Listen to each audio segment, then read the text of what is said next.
வணக்கம் தோழர்களே! இது ஷர்மிளா டாக்கீஸ். நான் உங்கள் டாக்டர் ஷர்மிளா. இன்னைக்கு நம்மளோட சிறப்பு விருந்தினரா இணைஞ்சிருக்கிறாரு. திராவிட சிந்தனையாளர், எழுத்தாளர் திரு டான் அசோக் அவர்கள். வணக்கம் தோழர். வணக்கம், வணக்கம் டாக்டர். நேத்து பார்த்தீங்கன்னா, மாரத்தான் ஒண்ணு நடத்தினாரு விளையாட்டுத்துறை அமைச்சர் Aadhav Arjuna. Start running, stop drugs அப்படிங்கிற ஒரு நல்ல நோக்கத்துக்காக நடத்தப்பட்டது. அத உண்மையிலேயே நாம வரவேற்கிறோம். ஆனா, இது நடைபெறக்கூடிய அதே நாளில் பார்த்தீங்கன்னா, தாவேகாவுடைய மனித வள மேம்பாட்டுத்துறை அமைச்சர் கில்லி ஷரத்தோடைய ஒரு வீடியோ சோசியல் மீடியால வைரல் ஆகுது.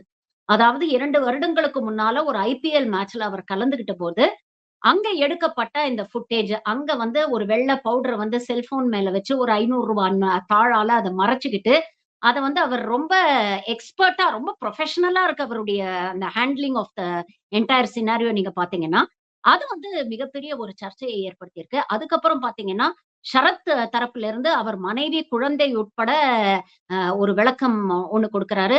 அது இல்லாம இன்னைக்கு பார்த்தீங்கன்னா, அவருடைய மருத்துவர், அவர் குழந்தைக்கு ட்ரீட்மெண்ட் பண்ண மருத்துவர் தரப்புல இருந்து ஒரு விளக்கம் வந்திருக்கு.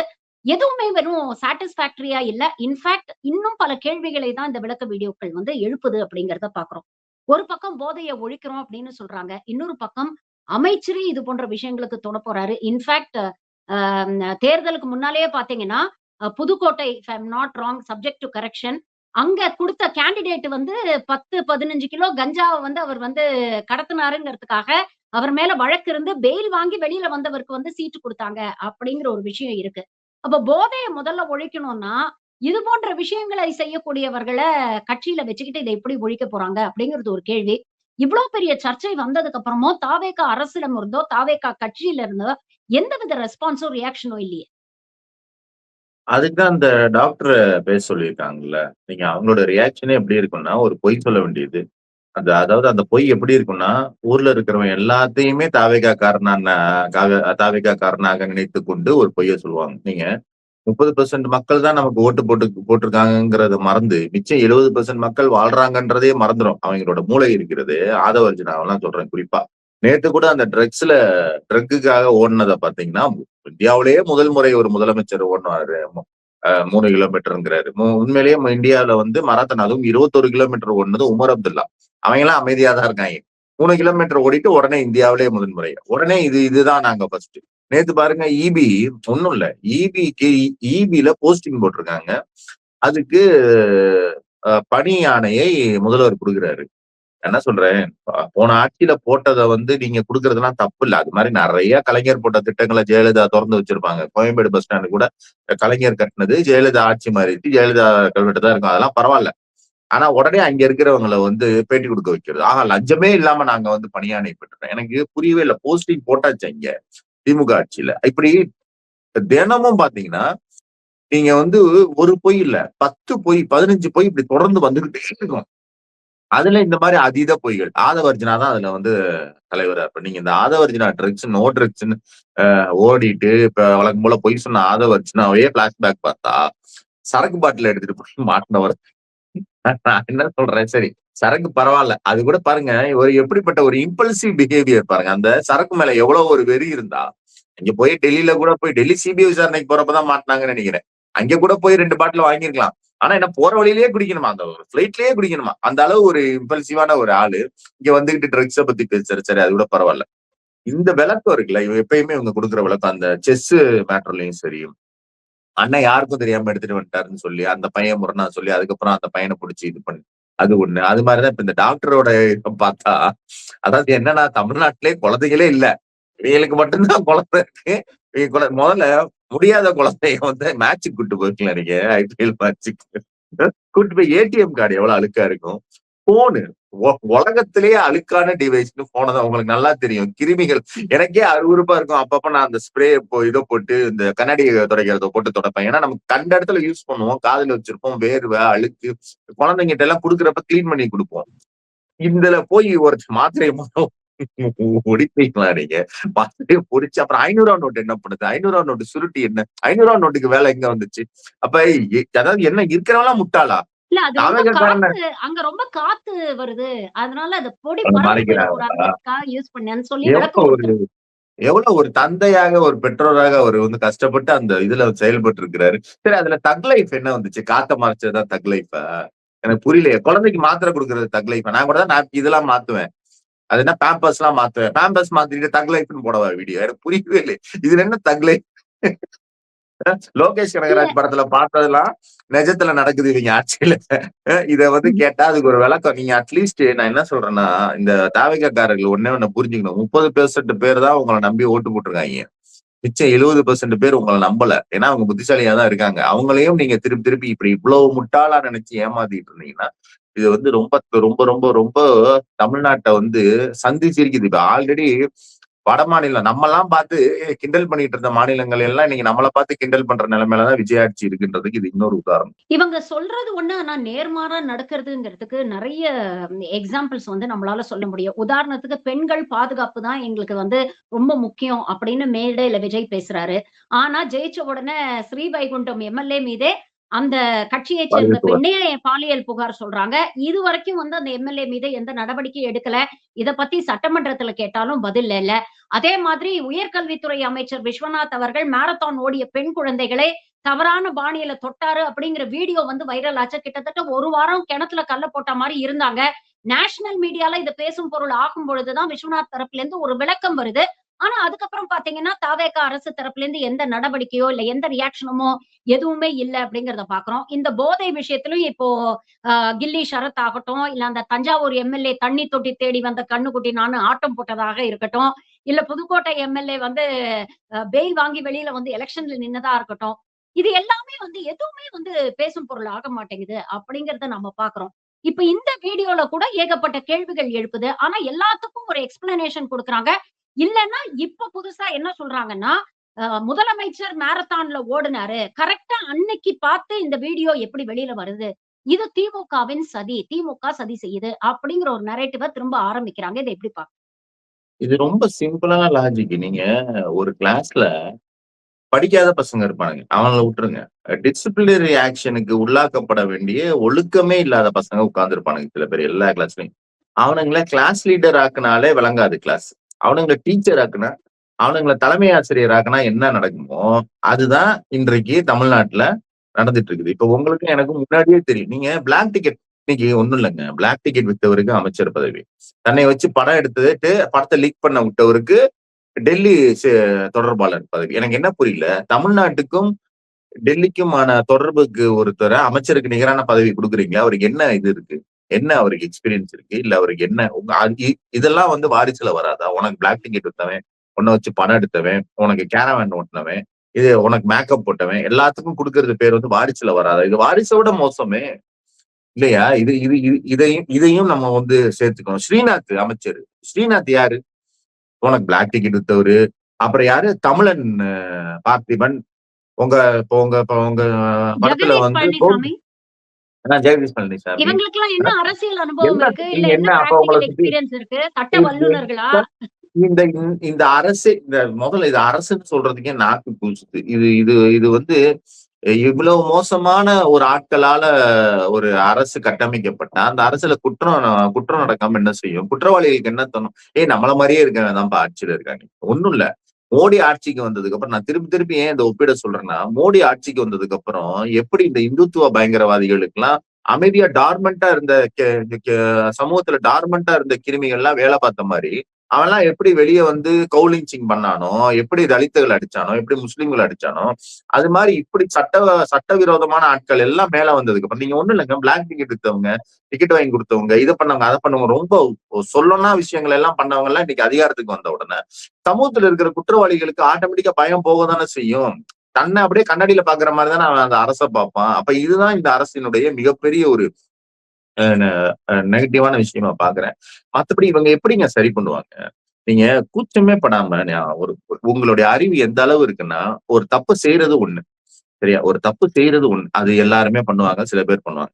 அந்த தப்பை எந்த அறிவுமே இல்லாம ஒருத்தர் சமூக வலைதளத்துல வீடியோ போடுறாருன்னா அவருடைய அறிவு எந்த எந்த தளத்துல இருக்குன்றத பாருங்க. இதுதான் சொல்றோம், அந்த திங்கிங்கே இல்ல இவங்களுக்கு.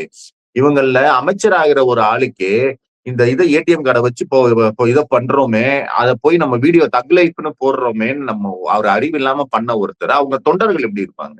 அப்ப அந்த அரசு இயந்திரம் எப்படி இருக்கும்? நீங்க தமிழ்நாட்டை கொண்டு போய் ஒட்டு மொத்தமா நம்ம பலி கொடுத்திருக்கோம் அப்படிங்கறதா இந்த எல்லாத்தையும் நீங்க கனெக்ட் பண்ணி பாத்தீங்கன்னா ரொம்ப மோசமான காலங்கள் நமக்கு காத்திருக்குன்றதை தவிர நீங்க வேற ஒண்ணுமே சொல்வதற்கு இல்லை இதுல.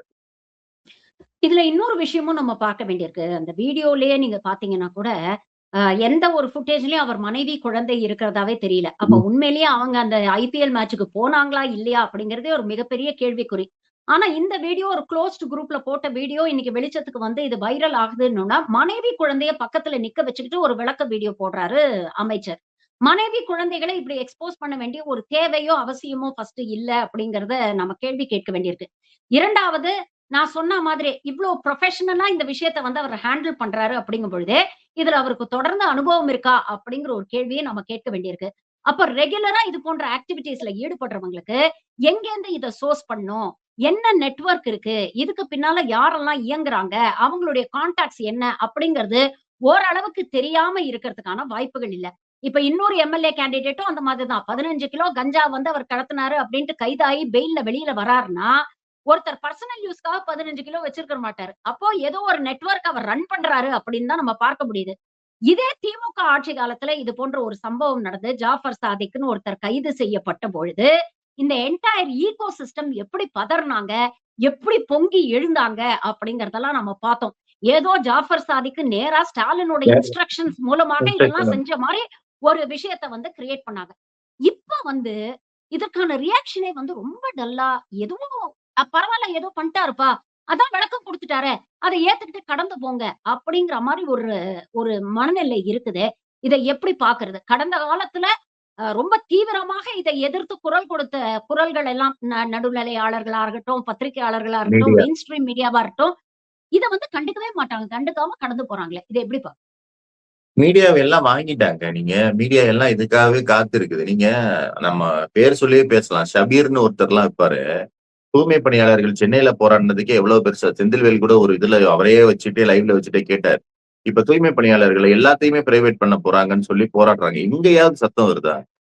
இன்றைக்கு ஒரு அமைச்சர், திமுக அமைச்சர். நீங்க இன்னொன்னு ஒரு விஷயம். ஒரு கன்சியூமர் எப்படிங்க ஒரு ஒரு விற்பனையாளரை கைது பண்ணுவான்? நீங்க கன்சியூமர். நீங்க போன தடவை கூட அது ஒரு குற்றம் ஒரு இடத்துல நடந்துட்டு இருக்குது.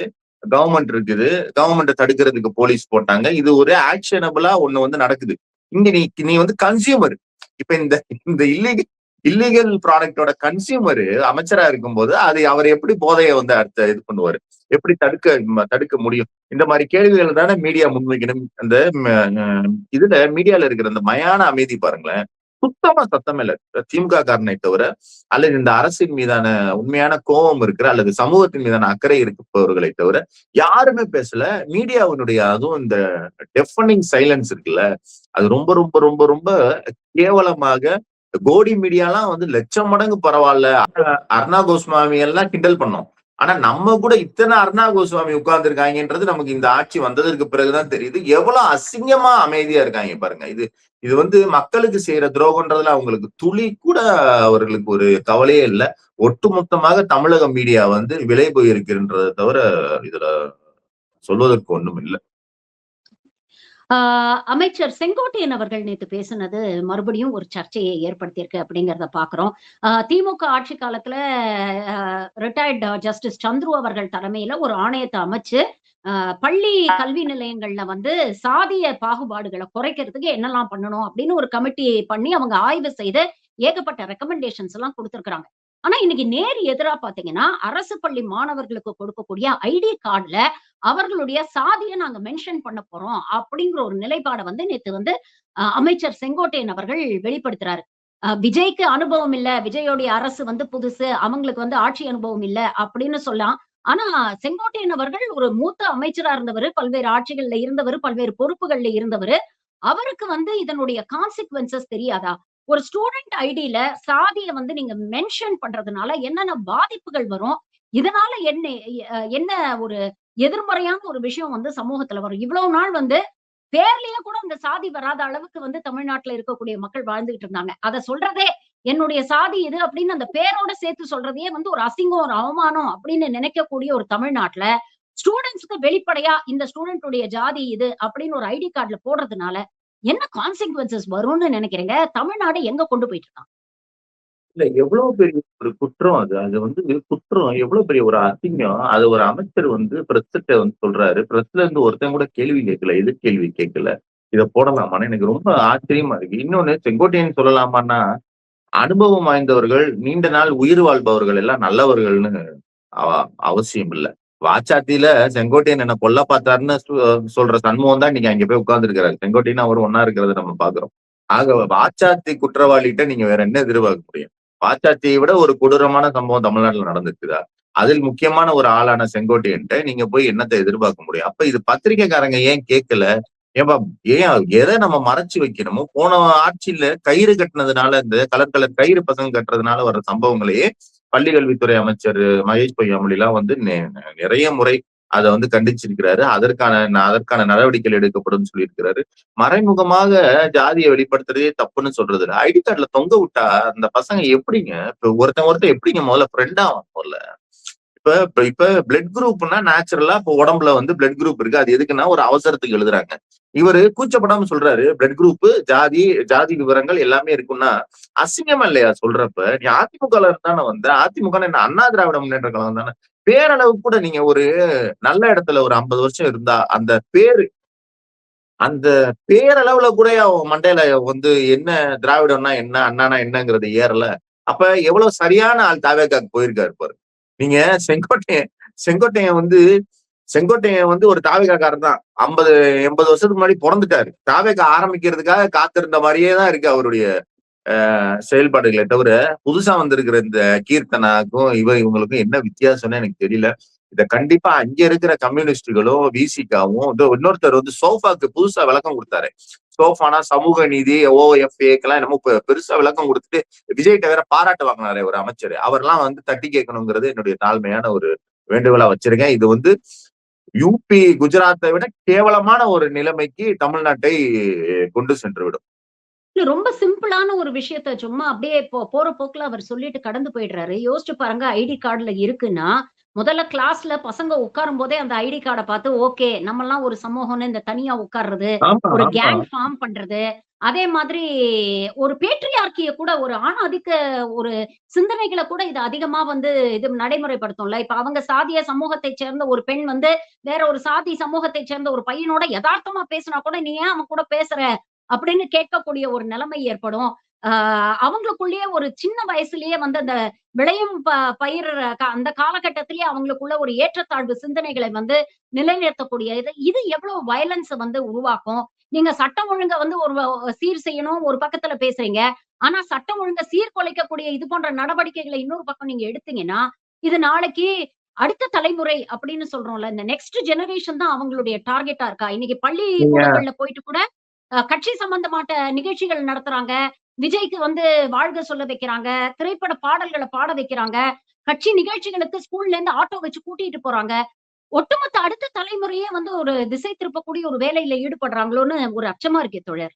இல்ல இது வந்து ஜாதி, சினிமா, இந்த மோகம் இது இது எல்லாமே இருந்தாதான் தங்கள மாதிரி ஆட்கள் எந்த கொள்கையும் இல்லாம, எந்த அறிவும் இல்லாம, எந்த நிர்வாக திறனும் இல்லாத ஆட்கள் தொடர்ந்து ஆட்சியில இருக்க முடியுங்கிறதுக்கு இது ஒரு கால்குலேட்டட் பிளான். இது என்னமோ ஒரு இன்னசென்ட்டான தப்பா தெரியல. இல்லன்னா ஜாதிய போய் ஏங்க எதுக்குங்க ஜாதி? இப்போ ஐடி கார்டுல பிளட் குரூப் எழுதுறோம்னா, ஏதோ ஆக்சிடென்ட் ஆயிருச்சு, ஏதோ ஒரு பிரச்சனைன்னா, அந்த பையன் என்ன பிளட் குரூப்ன்னு டக்குன்னு தெரிஞ்சுக்கணும்க்காக எழுதுறாங்க.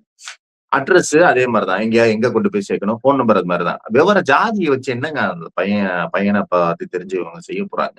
அதுவும் இல்லாம தென் தமிழகம் மாரி ஜாதிய பாகுபாடு கொஞ்சம் அதிகமா இருக்கிற பள்ளிகள்ல இது ரொம்ப மோசமாக்கும்னா, ஜாதிய பாகுபாடே இல்லாத பள்ளிகள்ல இது புதுசா ஜாதிய பாகுபாட உருவாக்கும் பசங்களுக்குள்ள. அவனுக்கு அதுவரைக்கும் ஜாதியே என்னன்னு தெரியாது. இப்போ சென்னையில இருக்கிற கவர்மெண்ட் ஸ்கூல்ல எல்லாம் அவனுக்கு என்ன ஜாதின்னு தெரியாது.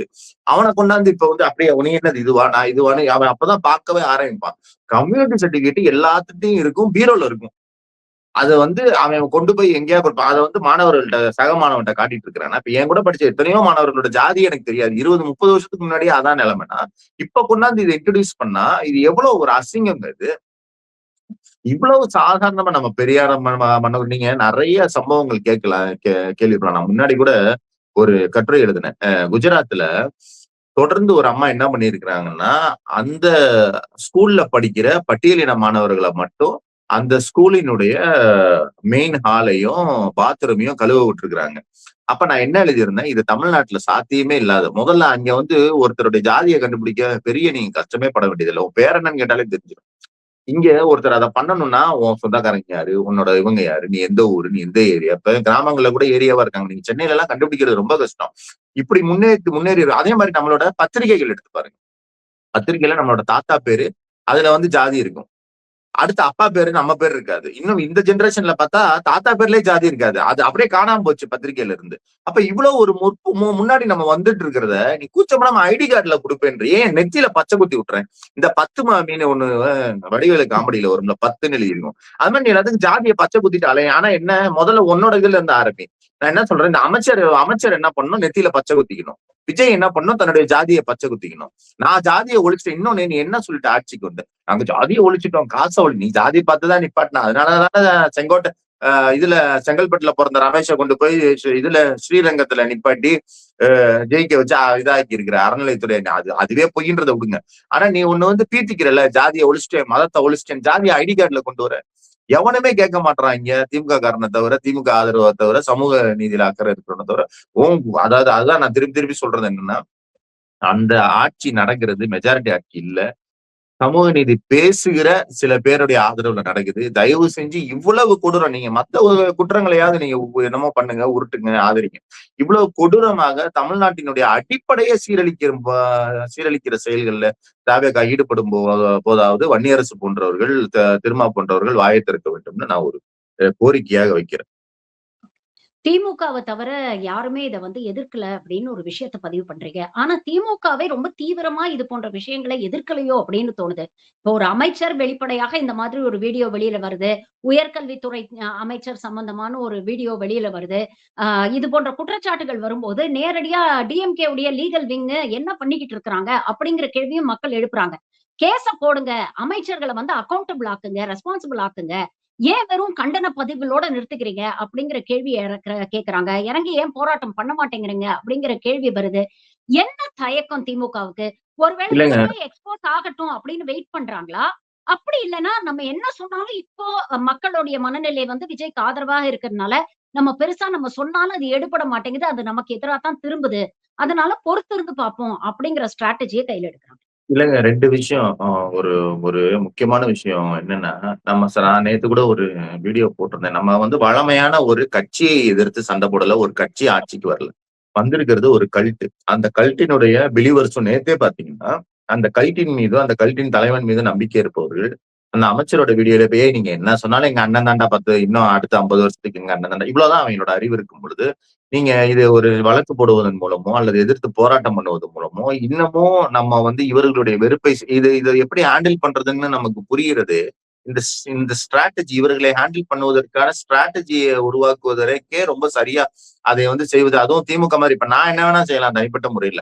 திமுக மாதிரியான கட்சி அதை செய்வதற்கே கொஞ்சம் காலம் தேவைப்படும். நீங்க ஒண்ணும் இல்ல, ஒரு முதல்வர் வந்து சட்டசபையில கேவலமா ஒரு ஸ்கூல் ஆனுவல் டேல கூட ஒரு பையன் பேசக்கூடாத அளவுக்கு கேவலமா ஒரு முதல்வர் பேசினதுக்கு ஃபயர் விடுற ஒரு சமூகமா இன்னைக்கு தமிழ்நாடு இருக்கும் பொழுது, அதற்கு உதயநிதி வந்து இத்தனைக்கும் உள்ள உதயநிதி அவர்கள் வந்து அரசியல் கருத்துக்களுக்கு எல்லாம் பதில் சொல்லிட்டாரு.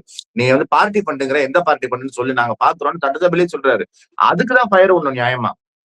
நியாயமா ஒரு சமூகம் அறிவு இருக்கு அந்த சமூகத்துக்குன்னா, பார்ட்டி பண்றது என்னப்பா பார்ட்டி பண்ணா அப்படின்ன நீ என்ன பொய் சொல்லிக்கிட்டே இருக்க சட்டசபையில, பார்ட்டி பண்ணா என்னன்னு சொல்லு, சொல்லி நாங்க சந்திக்கிறோம்னு உதயநிதி சொன்னாரே தைரியமா எந்திரிச்சு, அதுக்குதான் ஃபயர் விடணும். ஆனா நீங்க இப்படி பண்ணதுக்கு விஜய் இப்படி பண்ணதுக்கு ஃபயர் விட்டுட்டு இருக்கிற ஒரு சமூகமா இருக்கும் பொழுது, இவர்களை எப்படி ஹேண்டில் செய்வதுன்றத நம்ம எடுத்தேங்க வெளுத்தேன்னு செய்ய முடியாது. ஆனால் இதற்கான விஷயங்கள் நிச்சயமா எப்படி பிரஸ் மீட் கொடுக்க ஆரம்பிச்சாங்க. நேத்து கூட இவர் எஸ் என் அவர்கள் அப்ப ஒரு 2-3 டேஸ் பிஃபோர் பிரஸ் மீட் கொடுத்தாரு. சோ இந்த பிரஸ் மீட்கள் இவரு செந்தில் பாலாஜி பிரஸ் மீட் கொடுத்தாரு. எப்படி இந்த மாதிரியான பிரஸ் மீட்டுகள் வந்து இதையுமே நம்ம வந்து சொல்லிக்கிட்டு தான் இருந்தோம் ஆரம்பத்துல. ஏன் பண்ணலைன்னா, பண்ண ஆரம்பிச்சோம்னா பொதுமக்கள்கிட்ட பயங்கர ரீச் இருக்கு. அது போல அடுத்து இவர்கள் என்ன செய்யணும்னு ரொம்ப தெளிவாக முடிவு பண்ணி செய்வாங்க அப்படிங்கிறதுல எனக்கு மாற்று கருத்தே கிடையாது. ஓகே. பட் இவங்கள ஒரு ரெஸ்பான்சிபிலிட்டி, அக்கவுண்டபிலிட்டி தட் இஸ் இந்த விஜயோடைய பாப்புலாரிட்டி அப்படிங்கிறத தாண்டி, இவங்களுடைய ஒரு கேர்லெஸ்னஸ் இது போன்ற வீடியோஸ் வெளியில வரும்போது இவங்களை உண்மையான இவங்களுடைய நிஜத்தை வந்து எக்ஸ்போஸ் பண்ணக்கூடிய ஒரு வேலையை வந்து நீங்க தொடர்ந்து செஞ்சாதானே மக்களுடைய மனநிலையில ஒரு மாற்றம் ஏற்படும் இல்லையா? அப்ப இல்ல இல்ல அதற்கான ஒரு பாதையில வந்து இன்னும் திமுகவுக்கு அது தெரியலையா? இத எப்படி கிராஸ் பண்றது? இத அந்த கரெக்ட்டான ஒரு வேவ் லெங்த்த வந்து பிடிக்க முடியாம திணறாங்க அப்படின்னு நினைக்கிறீங்களா? இல்ல நீங்க டைவர்ஸ் கேஸையே திமுக மேல எழுதுறவன்ட்ட போய் நீங்க எப்படிங்க இத நீங்க வைக்க முடியும்? ரொம்ப கேர்ஃபுல்லா தானங்க ஹேண்டில் பண்ண முடியும். நீங்க எவ்வளவு மானமற்ற, அதாவது மானமுள்ள, பெரியார் சொன்னதுதான், மானமுள்ள 1000 பேருடன் போராடலாம், மானமற்ற ஒருத்தருடன் போராட முடியாதுன்ற மாரி, தன் சொந்த வீட்டு டைவர்ஸ் கேஸையே ஒருத்தன் வெட்கமில்லாம திமுக மேல எழுதுறவனுடைய ஒரு இதுல நீங்க எப்படி இத ஹேண்டில் பண்ணணும்னு யோசிச்சு தானே பண்ணணும். நீங்க யோசிக்காம பண்ணாதாங்க பிரச்சனையாகும். ஏன்னா ஜனநாயகம்ல வந்து எவ்ரி ஓட்டு கவுண்ட்ஸ்ங்கிறப்ப அதை ரொம்ப கவனமாக தான் செய்ய வேண்டி இருக்கிறது. இது வந்து ரொம்ப ஒரு அக்லியான சாக்கடைய நீங்க சுத்தம் பண்றப்ப தண்ணி இருக்கிறத நீங்க ஈஸியா சுத்தம் பண்ணலாம். சாக்கடைய மேல தெரிக்காம வேற சுத்தம் பண்ணணும். சும்மாவே திமுக இவன் போய் போதை மருந்து எங்கேயோ போய் போதை மருந்து எடுத்ததுக்கும் திமுக மேல பழிய போடுறாங்க. திமுக பரப்புதுங்கிறாங்க. அப்ப இப்படி ஒரு அது போக மீடியா சப்போர்ட்டே நமக்கு கிடையாது. மீடியா சப்போர்ட் இல்லைங்கிறத விட மீடியா இதுக்கு சப்போர்ட் பண்ணிட்டு இருக்கு. இந்த மாதிரி அசிங்கத்துக்கு, அயோக்கியத்தனத்துக்கு சப்போர்ட் பண்ணிட்டு இருக்குது. நேற்று மட்டும் நான் என்ன சொல்றேன், திமுகல 2, 3 அமைச்சர்கள் வந்து ஜாதி சங்க கூட்டங்கள்ல கலந்துகிட்டப்ப ஒட்டு மொத்தமா கொதிச்ச சமூகம், ஒரு அமைச்சர் வந்து மாணவர்களுக்கு ஜாதி விவரத்தை கொடுக்குறேங்கிறப்ப எவ்வளவு அமைதியா இருக்கு பாருங்க. இந்த அமைதி இருக்குல்ல, இது கேர்ஃபுல்லாக ஹேண்டில் செய்யப்பட வேண்டிய அமைதி தான். அத வந்து நம்ம எடுத்தங்கவிழ்த்தேன்னு திமுக பண்ணா, திமுக மாதிரியான ஒரு பெரிய இயக்கங்கள் அந்த மாதிரி பண்ண முடியாது. ஆனால் அவர்களுடைய அடி வந்து மிக தீவிரமாக, பயங்கரமாக இருக்குன்றத மட்டும் நம்ம பொறுத்திருந்து பார்த்தா நிச்சயமா தெரிஞ்சுக்கலாம். பல்வேறு விஷயங்கள இன்னைக்கு எங்களோட பகிர்ந்துக்கிட்டீங்க. உங்கள் நேரத்துக்கும், கருத்துக்களுக்கும் மிக்க நன்றி தோழர். Thank you very much.